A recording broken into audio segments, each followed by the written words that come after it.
Alors, rebonjour les quatrièmes. J'espère que vous allez toujours bien depuis la dernière vidéo. Donc, dans la vidéo précédente, bien sûr, on a corrigé l'activité. Donc, si tu t'es trompé de vidéo et que tu as lancé cette vidéo au lieu de la précédente, ben, je te laisse la quitter. Va plutôt regarder la correction de l'activité que je t'avais demandé de faire pour aujourd'hui. Parce que, du coup, en fait, j'ai commencé durant cette activité à expliquer c'est quoi une translation. Alors, on va mettre un grand 1. On va mettre définition. Et tu vas voir qu'à définition, je mets un S, d'accord? Parce qu'on va avoir plusieurs définitions dedans. Alors, on va commencer par définir une translation. Pour pouvoir définir une translation, il me faut un point de départ et un point d'arrivée parce que c'est un mouvement. C'est un déplacement. Et pour pouvoir définir un déplacement, il me faut un point de départ et un point d'arrivée. Ou alors, il me faut des instructions très très précises. Imagine, tu es en classe, je te demande de faire le déplacement de ta place au tableau. Et ben, tu vois, je te donne un point de départ, un point d'arrivée. Tu sais quel déplacement il faut faire. Si je te demande de faire le déplacement, je sais pas moi, de ta place au bureau de la CPE, bah, tu sais quel déplacement tu vas faire, même si tu vas y aller avec une angoisse parce qu'elle fait peur, tu sais quand même quel déplacement tu vas devoir faire. Si je te dis d'aller de chez toi au Super U, de chez toi au Leader Prize, de chez toi au Auchan, tu sais quel déplacement tu dois faire, parce que je te donne le point de départ et le point d'arrivée. Maintenant, si je dois te donner des indications, c'est-à-dire que cette fois-ci, je te dis, bah, depuis ta place, et bah, tu te lèves, il va falloir que tu fasses un déplacement en suivant correctement mes instructions. Bah, il faut que je te donne 3 types d'instructions. Il faut que je te dise ton orientation, c'est-à-dire il faut que tu aies une boussole. Je te dise par exemple, eh ben, tu te mets 70 degrés nord. Ensuite, une fois que tu es positionné 70 degrés nord, ben, il va falloir que je te dise si tu vas en avant ou en arrière. Donc tu vois, je t'ai donné ta direction avec le 70 degrés nord, comment tu dois t'orienter. Et après, je te donne le sens de ton déplacement. Et une fois que je t'ai donné ces 2 instructions, ben, il ne me reste plus qu'une 3e instruction à te donner, c'est la distance que tu vas parcourir. Donc là, je te dirais par exemple de faire 5 pas en avant, direction 70 degrés nord. Et là, il n'y a pas de confusion, tu peux faire seulement ce déplacement-là, parce que je t'ai donné les 3 caractéristiques nécessaires. La longueur, la direction, c'est-à-dire dans quel sens tu dois orienter ton déplacement, et le sens, c'est-à-dire si tu vas vers l'avant ou vers l'arrière. Donc c'est ce qu'on va regarder ensemble. Donc, une translation,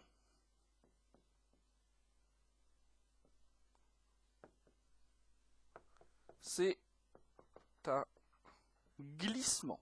Et ça, c'est très important. C'est-à-dire qu'en fait, on fait glisser nos figures, nos points. C'est un glissement qui suit un déplacement bien défini.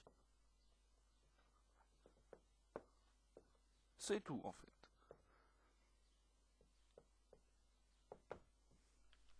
Donc une translation, ce que tu dois bien comprendre, c'est que c'est vraiment un glissement. Si tu regardes dans ton activité, quand on a fait la translation de notre bateau A, bah, notre bateau, on l'a fait glisser. À aucun moment on l'a tourné, à aucun moment on l'a retourné, ni comme ça, ni comme ça, c'est-à-dire en faisant une symétrie axiale. Non, on l'a seulement fait glisser, donc il est resté un peu comme tel. C'est un peu, en général, les professeurs aiment bien prendre l'image des téléskis, ou des télésièges, non, des télésièges, excusez-moi, des télésièges où tu sais, bah,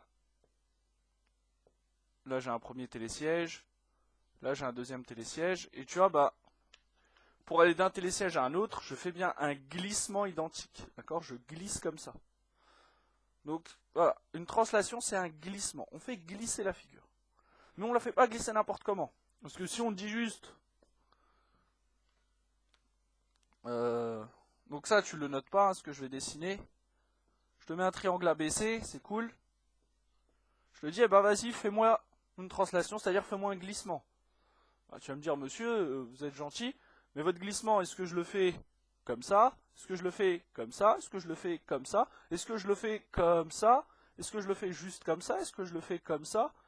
Voilà. Il vous faut plus d'informations. Pour pouvoir effectuer le glissement, il va falloir suivre un déplacement bien défini. D'accord? Donc, ce qu'il faut, c'est il te faut le déplacement, il faut que tu le connaisses.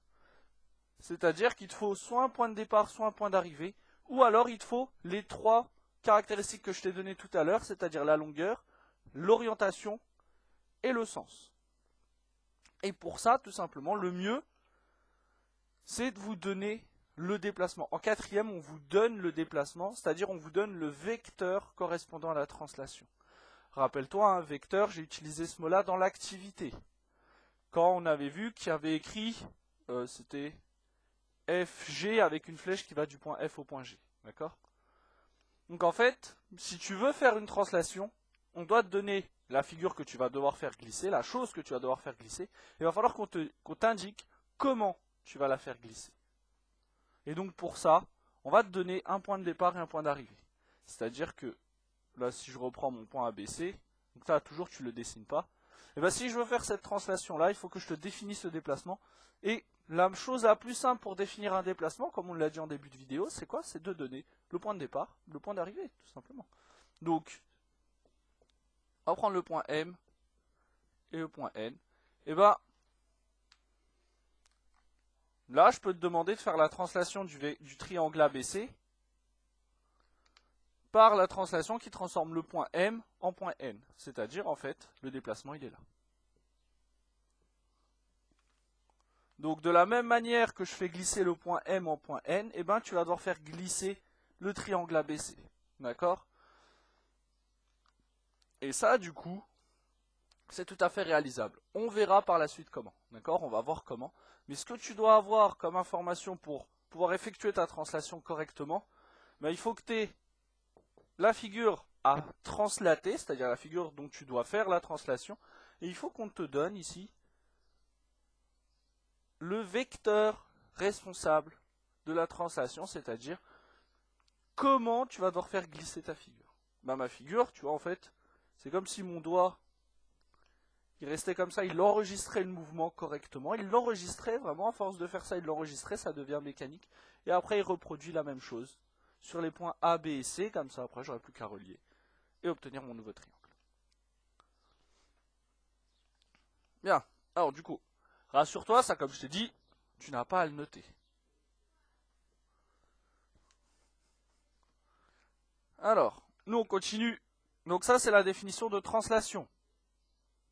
C'est quelque chose d'écrit en rouge et c'est une translation C. Chaque fois que tu as quelque chose comme ça, un mot C, tu sais que c'est une définition. J'ai plus besoin de le rappeler, j'ai besoin de mettre définition 2 points.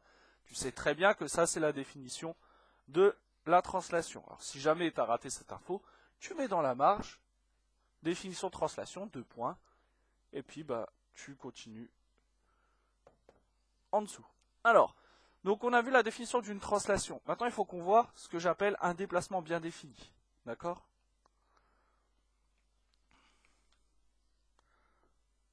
Donc, oh non, on va écrire en bleu, excusez-moi. Donc, le déplacement que réalise une structure. Alors, je dis une structure, pourquoi? Parce que des fois, on va vous demander de faire la translation d'une figure, des fois, on va vous demander de faire la translation d'un segment, des fois, on va vous demander de faire la translation d'un seul point, d'accord? Ou d'un angle même. Donc, tout ça, ça rentre dans ce que j'appelle la structure, d'accord? On va mettre entre parenthèses structure, c'est-à-dire point, figure, segment, droite. Donc la structure, on a dit que ça pouvait être un point, un segment, une figure, etc. Alors, donc le déplacement que réalise une structure possède, pourquoi je passe en rouge, je ne sais pas, possède 3 caractéristiques.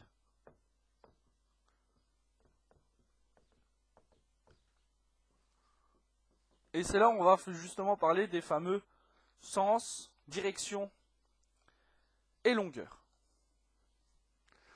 Donc ici, je te réexplique, on ne sait jamais, si jamais tu as décroché ou tu sais plus ce qu'on écrit, on est toujours dans l'explication de la définition, de la translation. La translation, on a dit que c'était un glissement. Et ce glissement, il va suivre un déplacement bien défini. comme je te l'ai montré tout à l'heure, par exemple, c'était avec notre triangle ABC et les points M et N, d'accord? Mais là, tu vas mieux comprendre ce que je vais te dire, ce que je voulais dire, excuse-moi.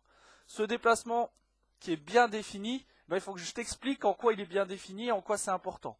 Le déplacement que va réaliser la structure, elle va posséder 3 caractéristiques, c'est-à-dire qu'elle est bien définie de 3 manières différentes, enfin de 3 manières complémentaires, pas différentes, excuse-moi.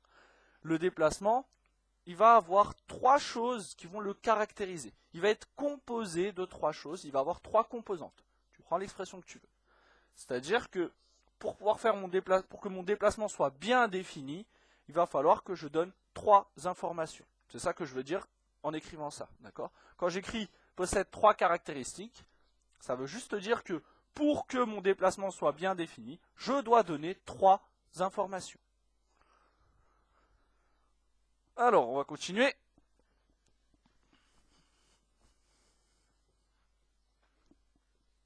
Alors, les 3 caractéristiques.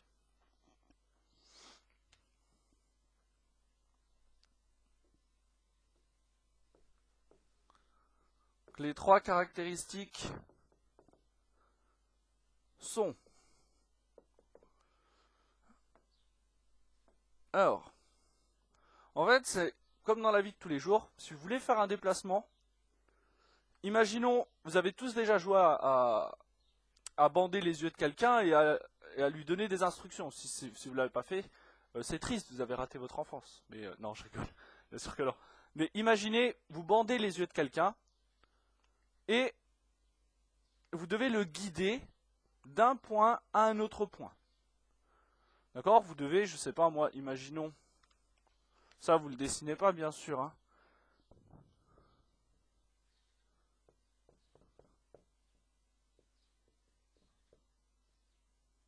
Imaginons là la personne elle a les yeux bandés, vous êtes là, vous allez être son copilote. Le but, c'est qu'elle aille ici. C'est qu'elle aille ici, pourquoi? Je sais pas, on peut dire parce que il y a de l'or par terre. D'accord? Il y a des pépites d'or. Bon, le chemin, vous doutez qu'il est peut-être un peu piégé, donc vous dites, bon, plutôt que j'y aille moi, je vais lui bander les yeux comme ça, il va ramasser de la caillasse, il va pas savoir que c'est de l'or.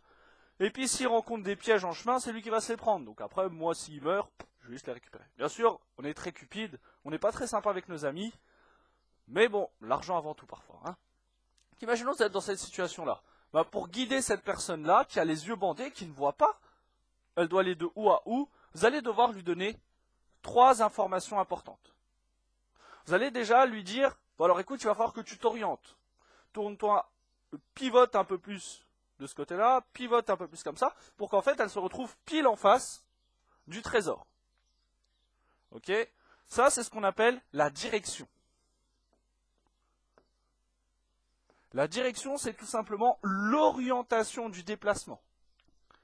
C'est-à-dire comment elle doit s'orienter, comment le déplacement doit s'orienter pour qu'il soit correct. Donc ici, on le dira à la personne de s'orienter pour qu'après, elle n'ait plus qu'à aller tout droit vers le trésor. Parce que le chemin le plus simple, c'est d'aller tout droit, on est d'accord. On pourrait lui faire ça et ça, mais bon, on va pas se compliquer la chose. Étant donné qu'il y a beaucoup de pièges, on veut quand même la garder un minimum en vie, parce que si elle meurt, nous après, il va falloir qu'on y aille nous-mêmes et on n'a pas envie de mourir. D'accord? Donc on prend le chemin le plus court. Comme ça, on se dit, il y a moins de chances qu'on rencontre un maximum de pièges. On a la direction. Après, une fois qu'il y a la direction, on va lui dire, soit tu vas tout droit, soit tu vas en reculant. Donc soit tu avances, soit tu recules. Ça, c'est ce qu'on appelle le sens. C'est le sens du déplacement. Alors faites bien attention, il ne faut pas confondre sens et direction.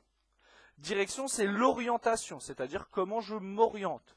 Et le sens, une fois que vous avez la direction, le sens est toujours soit vers l'avant, soit vers l'arrière. Toujours. Mais moi, je vous conseille toujours de définir la direction en premier, parce que c'est plus simple. La direction, c'est tout simplement, vous prenez votre point de départ, votre point d'arrivée, c'est la droite. Puisque c'est l'inclinaison. La droite, elle symbolise l'inclinaison entre vos deux points. Le sens, c'est soit je vais vers l'avant, soit je vais vers l'arrière. Parce que si on avait voulu être un peu plus tordu, on aurait très bien pu non pas la mettre face au trésor, mais plutôt dos au trésor. Et comme ça, après, on lui dirait, t'as plus qu'à marcher en arrière, puisqu'on est sadique, puisqu'on n'est pas sympa. On aurait pu. D'accord? Donc le sens, c'est soit vers l'avant, si on a été sympa, on l'a orienté pour qu'elle soit en avant, ou soit vers l'arrière, si on n'a pas été sympa, on l'a orienté pour qu'elle ait le trésor qui regarde son dos, ou son dos qui regarde le trésor, tu dis ça comme tu veux. Et maintenant qu'on a orienté la personne, eh ben on va lui dire, tu fais 7 ou 8 pas en avant, c'est-à-dire on lui donne une distance à parcourir, on lui donne une information sur la longueur. Et bien la longueur ici, nous on se casse la tête, on ne l'appelle pas comme ça, on l'appelle la norme. Donc la norme, tu peux rajouter entre parenthèses la longueur, c'est la même chose. Mais moi, dans ce chapitre là, je veux que tu utilises le mot norme. Ok.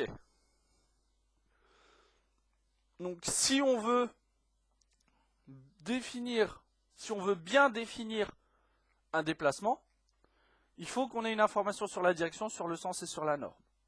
Ou alors qu'on nous donne le point de départ et le point d'arrivée. Parce qu'avec le point de départ et le point d'arrivée, nous, on est suffisamment intelligent pour retrouver ces trois choses-là. Donc on va noter. On peut retrouver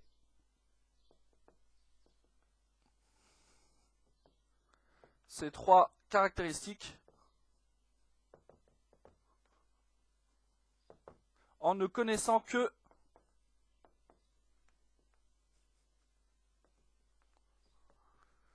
les points de départ et d'arrivée. Donc si vous connaissez le point de départ et le point d'arrivée, vous arriverez à retrouver les trois composantes, les trois caractéristiques. On va regarder ensemble justement ce que c'est. Parce que ça c'est important que vous sachiez le faire. Donc du coup, je répète encore, hein, pour être bien sûr que tu comprennes, une translation c'est un glissement. Ici, moi ce que je veux c'est faire glisser mon individu qui a les yeux bandés de là à là. Donc c'est comme si tu imagines, je pense que tu as déjà joué aux Sims, hein. Bah, dans les Sims on peut déplacer nos personnages. Bah, imagine ici on le déplace en le faisant juste glisser comme ça. Et bah, si je veux faire ce glissement correctement, et bah, j'ai besoin de l'orienter. Est-ce que je vais le faire glisser comme ça, sur cette ligne-là? Est-ce que je vais le faire glisser sur cette ligne-là? Ou est-ce que je vais le faire glisser sur cette ligne-là? Donc il faut que j'incline mon déplacement. Une fois que j'ai incliné mon déplacement, il faut que je sache si je vais vers ce côté-là ou vers ce côté-là. D'accord? Donc ça, c'est le sens.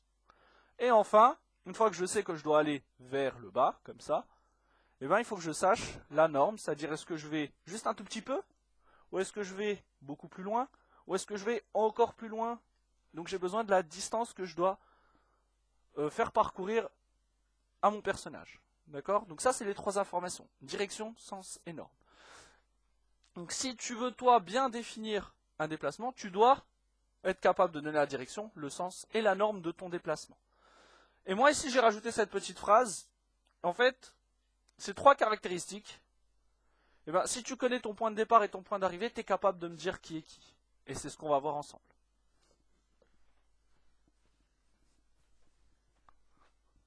Alors, on y va. Donc, on va mettre exemple. Alors, comme tu sais, moi, je suis quand même très nul en dessin. Donc, je vais pas redessiner un stickman, parce que j'ai dû beaucoup me concentrer pour arriver à ce niveau-là. Donc, je vais juste dessiner un point. On va parler du point A. On va parler du point B. Imaginons, le déplacement, moi, c'est d'aller du point A au point B.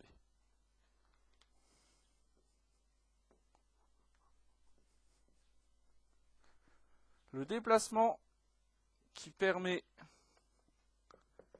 d'aller de A vers B, A, 2 points. Et là, on va regarder, il a quoi comme direction, il a quoi comme sens, il a quoi comme norme.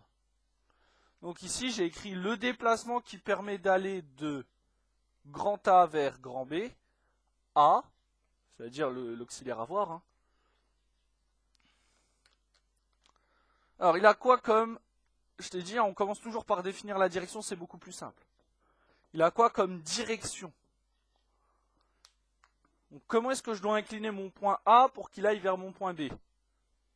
Je dois l'incliner selon la droite AB. D'accord? Donc la direction ici, ça va être la droite AB.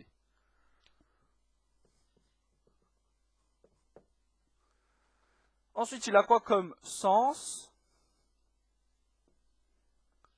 Bah, comme sens, je vais de en haut à gauche vers en bas à droite. Je vais de A vers B. D'accord? Donc le sens ici, c'est tout simplement de A vers B.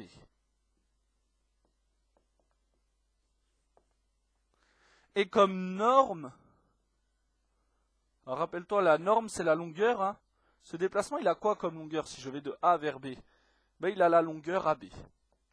Et la longueur AB, rappelle-toi, c'est juste AB sans parenthèse, sans crochet, sans rien en fait. D'accord? Donc ici, tu vois, quand on a le point de départ et le point d'arrivée, on est capable de retrouver les trois caractéristiques. La direction, c'est-à-dire comment je dois voyager, faire voyager mon point A pour qu'il arrive vers mon point B, dans quelle direction je dois l'envoyer, est-ce que je dois l'envoyer par là, est-ce que je dois l'envoyer par là, est-ce que je dois l'envoyer par là. La direction, bah, c'est tout simplement la droite AB. Mon point A, il va se balader sur la droite AB. Ensuite, le sens. Et bah, sur cette droite-là, comment il va se balader? Est-ce qu'il va se balader vers la droite ou vers la gauche? Ici, il va se balader vers le point B. Donc le sens, c'est de A vers B.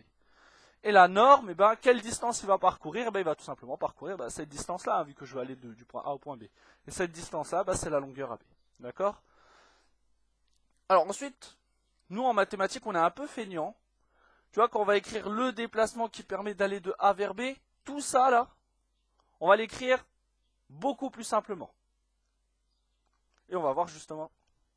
Donc on est toujours dans l'exemple. Moi je vais écrire en dessous. Enfin, toi tu écris en dessous, moi j'écris au-dessus. Donc en fait, ce que j'écris là, c'est la suite de ça. Donc, on va écrire le déplacement qui permet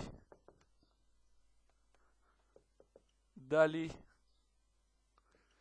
de A vers B se note. Et là, on va le mettre en rouge. Et bien, ça se note AB avec une flèche au-dessus. Donc, quand j'écris ça, ça veut dire le déplacement qui me permet d'aller de A vers B. Donc, tu vois, ça, hein, on l'a quand même écrit, enfin, tout ça, on l'a écrit juste avec ça. Parce que on s'est tous mis d'accord en mathématiques. On s'est dit, bon, franchement, les gars, cette phrase-là, c'est long à écrire, c'est chiant. On va se mettre d'accord. On a un point de départ, un point d'arrivée, et puis un déplacement, c'est une flèche, hein, qui va de A vers B. Voilà, ici, ça veut dire le déplacement qui va de A vers B. Tout simplement, on s'est mis d'accord. Enfin, ils se sont mis d'accord, parce que moi, je n'étais pas né à cette époque encore. Hein. Et ils se sont mis d'accord. Et ça, pareil, nous, on est feignants même pour le lire. Parce qu'ici, on ne va pas dire le déplacement qui va de A vers B. C'est trop long à dire. On utilise trop de salive. Nous, on est feignants. Donc, on va lui donner un nom.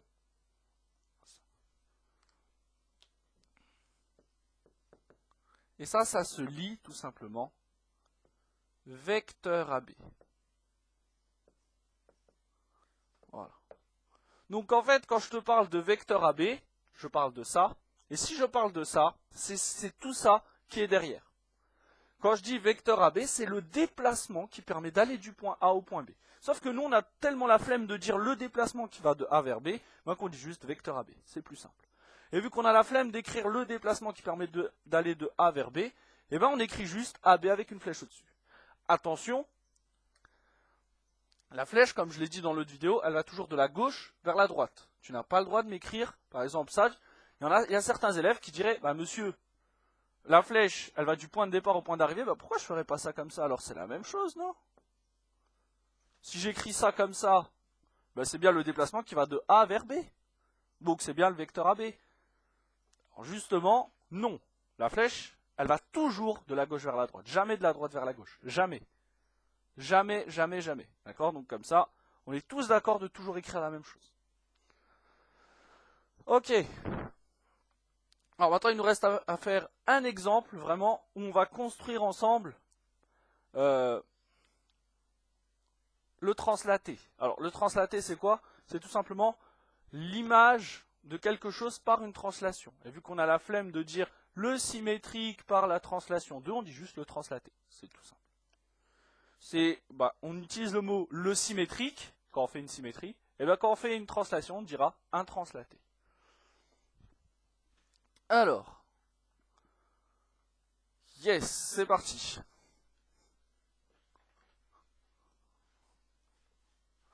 Donc ici, ce qu'on va faire, on est toujours dans l'exemple, d'accord? Donc tu vas construire un point A, tu vas construire un point R, et tu vas construire un point S. Et nous ici, ce qu'on veut faire, on va construire le translaté de A, c'est-à-dire le point d'arrivée, si je prends le point A comme point de départ, selon le vecteur RS, c'est-à-dire selon le déplacement qui va de R vers S. Je te le refais.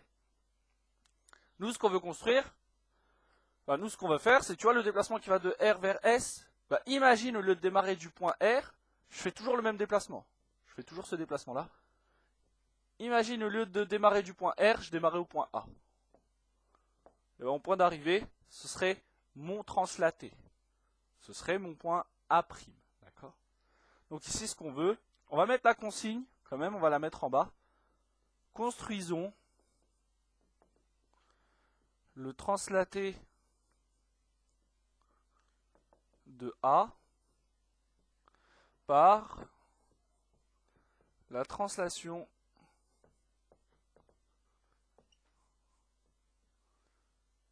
de vecteur RS.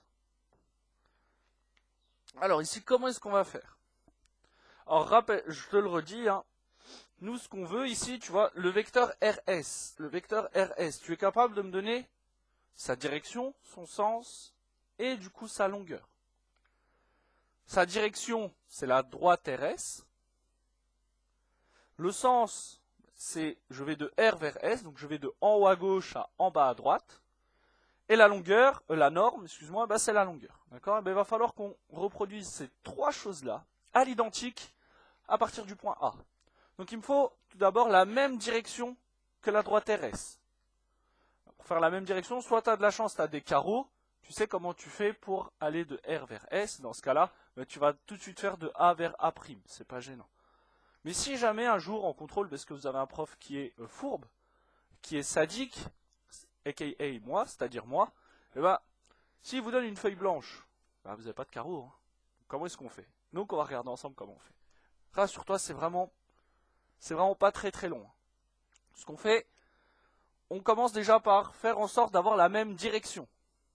Pour avoir la même direction, je vais tracer la droite parallèle à RS passant par A. Alors si tu ne te rappelles plus comment on fait des droites parallèles, fouille dans tes souvenirs ou dans tes cahiers de géométrie de 6e. Tu vas voir que tu vas redécouvrir pas mal de choses. Donc, on va dire que c'est à peu près ça. Ensuite, je sais que peu importe où je vais me placer sur cette droite-là, j'aurai la même direction que le déplacement ici, puisque j'aurai deux droites parallèles. Ensuite, direction c'est fait, il nous reste le sens. Le sens, on a dit qu'on allait de en haut à gauche vers en bas à droite. Donc ici, je sais que mon point A', il va être dans cette partie-là. Il ne va pas être dans cette partie-là, il va être dans cette partie-là. Et maintenant, la longueur, qu'est-ce que je fais? J'ai juste à reporter à l'aide de mon compas, ou à l'aide de la règle, hein, tout simplement la longueur. Et j'obtiens A', d'accord? Et ici, j'ai construit le translaté de A, c'est-à-dire j'ai construit A', par la translation de vecteur RS. C'est-à-dire que j'ai effectué le déplacement RS en prenant comme point de départ le point A, et j'obtiens comme point d'arrivée le point A'. Ok, donc ça c'est extrêmement important. Donc il faut vraiment que tu saches faire ça. Parce que la suite du chapitre, c'est de construire des translatés, non pas d'un seul point, mais après d'une figure. Pour une figure, on va construire tout simplement le translaté de chacun des sommets de la figure, comme ça après on n'aura plus qu'à relier. Donc tu sais faire ça, la suite du chapitre va être simple. Tu sais pas faire ça, la suite du chapitre va être compliquée. Ok, donc moi je vais m'arrêter là pour aujourd'hui. Je ne vous donne pas d'exercice.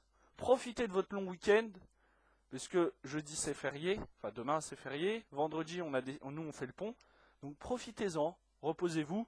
En tout cas, d'un point de vue mathématique, reposez-vous, mais essayez quand même de bien comprendre cette leçon d'aujourd'hui, de bien comprendre cette histoire de vecteur, cette histoire de déplacement et ces histoires de sens, direction et longueur. D'accord? C'est très important. Et là, je vous souhaite une excellente journée et un très très bon week-end, les quatrièmes. Et puis, à lundi.